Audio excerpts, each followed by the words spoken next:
ఇతను మా వీధిలో వేసిన తారు రోడ్డు 4 రోజులు తిరగకుండానే అడుగు చొప్పున గోతులు పడిపోయిందండి. ఇలాంటి వాళ్ళే మనకు కావాలి. నువ్వు చెప్పు. ఈసారి ఇతగాడి కాంటాక్ట్ ఇవ్వకూడదని నా కంప్లైంట్ అండి. అందులో నా తప్పేం లేదండి. నేను రోడ్ చాలా స్ట్రాంగ్ గా వేసాను. కాకపోతే పోయినసారి పడ్డ వర్షాలు ఎప్పుడు పడ్డాయండి? 2 సార్లు బట్ట తడుపు చినుకులు పడితేనే రోడ్లు అలా అయిపోతే ఇక గట్టిగా 2 దిక్కులు వర్షం పడితే రోడ్డు ఏమైపోతుందండి? ఏమైపోతుంది? మొత్తం కొట్టుకుపోద్ది. అలా కొట్టుకుపోతే కాంట్రాక్టర్ మట్టి కొట్టుకుపోతాడు. థ్యాంక్స్ అండి. అందుకే ఈసారి సిమెంట్ రోడ్ శాంక్షన్ చేయించారు. గట్టిగా ఉంటది.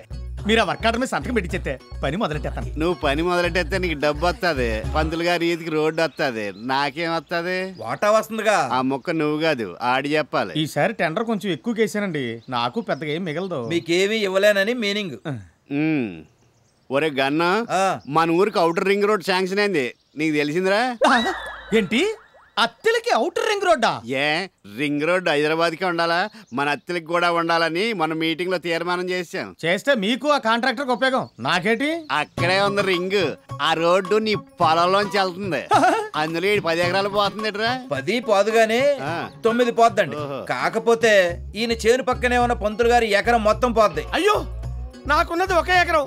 అది మా ఆవిడ కట్నంగా ఇచ్చింది. అందులోంచి మీరు రింగ్ రోడ్లు బైపాస్ రోడ్లు వేసారంటే నేను చక్కరాగిపోతానండి. అలాగా? దీనికి వేరే మార్గం ఏమైనా ఉందట్రా? మార్గం అంటే మన కాంట్రాక్టర్ గారి పొలంలోనే రోడ్డుని 2-3 పాము మెలికలు తిప్పితే ఈయన ఎకరం పోదండి, ఆయన 10 ఎకరాలు దొబ్బుద్ది. సార్, ఇది అన్యాయం. నేను మున్సిపాలిటీలో ఉన్నంత కాలం నా ప్రజలకు అన్యాయం జరగనివ్వను. ఎకరానికి 500 నష్టపరిహారం ఇప్పిస్తాను. 5 లక్షల ఎకరానికి పరిహారం 500? వద్దు సార్, నా జీవితంతో రింగ్ రోడ్ వేయకండి. ఆ రోడ్డు కాంట్రాక్ట్ లో మీకు వాటా ఎంత కావాలో చెప్పండి. లైన్ లోకి వచ్చేసాడండు. అయితే రింగ్ రోడ్డు పనులు తాత్కాలికంగా పెండింగ్ లో పెట్టమను. మొత్తం కాంట్రాక్ట్ ఎంత? 10 లక్షలండి. అయితే 20% పట్టుకొచ్చేసి పేపర్లు పట్టుకెళ్ళు. లేట్ అయితే రింగ్ స్ట్రాంగ్ అవుద్ది, బెండు తీయటం కష్టం అవుద్ది. అలాగేనండి. వెళ్ళు, నువ్వు కూర్చో పంతులు.